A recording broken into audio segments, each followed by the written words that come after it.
Greetings, guys. I hope you're doing really, really well. In this video, what I'm going to talk about is why you should not take narcissistic abuse personally. And I know this is really tough because it feels very personal, especially if you were in like a romantic relationship or like a close, intimate relationship with a narcissist.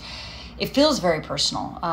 Often the way that they manipulate and the way that they have demeaned you and acted superior while you were the second-class citizen, you were the inferior, the way that they manipulated your emotions to make you feel like you were nothing compared to them. It feels bad. It feels personal, right? Or if they, a lot of them cheat, they lie, they gaslight, they manipulate.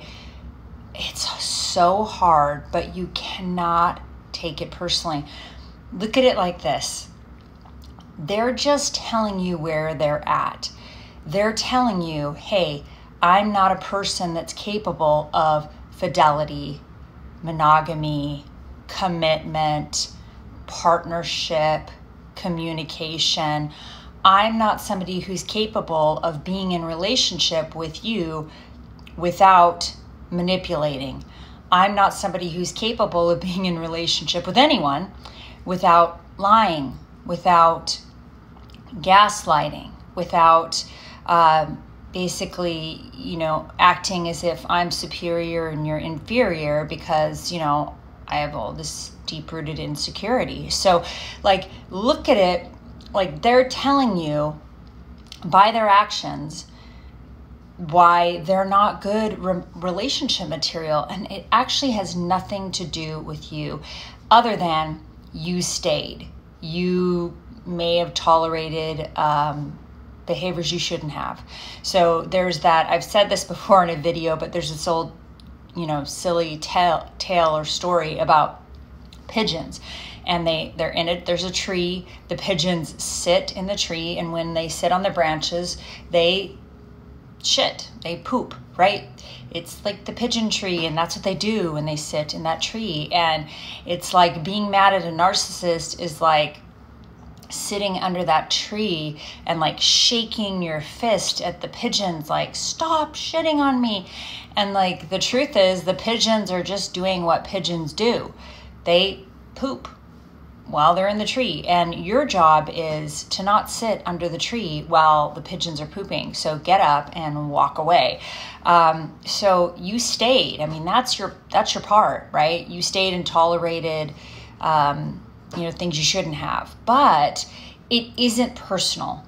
I don't think narcissists are really most of the time deliberately trying to hurt other people. I think that they're just so pathologically self-centered that they're just acting in what they think is their best interest, and they're disregarding other people's humanity. So they are, lying and cheating and manipulating and gaslighting because it makes them feel good, somehow. It makes them feel better about themselves when they do that.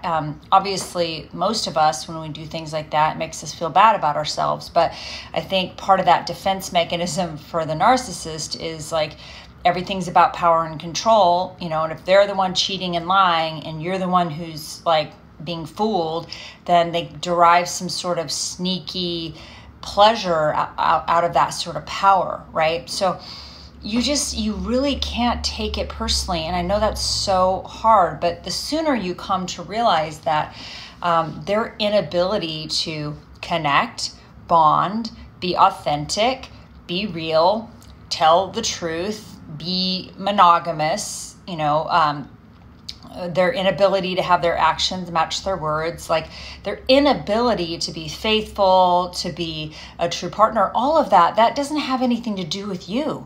That has to do with their own character defects, their own failings. So try really hard to stop personalizing narcissistic abuse and recognize that, your part was you stayed. But besides that, you probably didn't have much of an other part, and it's not even that personal. they are going to treat everyone like this. This is their relationship pattern: idealization, devaluation, discard. And if you talk to their exes, you will find a very similar pattern has already occurred, no matter what they're telling you. This is just what they do. They go through their lives: idealize, devalue, discard, right? Idealize, then they realize, oh, this person's human. I think when they're idealizing, I really think they think you're going to be the solution. You're like the next hit of heroin for them. You're going to save them. Your love is going to be the perfect, love. But because we're humans, none of us can love perfectly. And so eventually the devaluation is going to start when, somehow you've showed them that you're actually a human being and you have like needs, wants, feelings, emotions. You're flawed, you're imperfect, because we all are. Hello, we're all imperfect. And then they start to devalue and discard, and then they're looking for that next perfect supply. These people typically can never be satisfied with one source. They're insatiable. They always need new shiny pieces or objects of supply for them. So you can't take it personally. I know it hurts. I know that you're probably in a lot of pain, especially if you're new on with the discard, or you're being devalued. It's really difficult, but it actually isn't personal. It's not about you. It really isn't. And I don't know if you've ever read the book, The 4 Agreements, but it's an excellent book. And it says, don't take things personally. Don't make assumptions. That's something I've really worked on. Do your best. And I forget what the fourth one is, but that don't take things personally is like huge. It's not about you.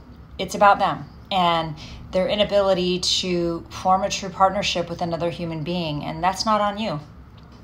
Your only part is staying when you started to realize that you were with somebody who probably had an inability to form a true partnership with another human being. So I hope this helps, and I hope you guys are doing really well, and I'll touch base soon. Bye.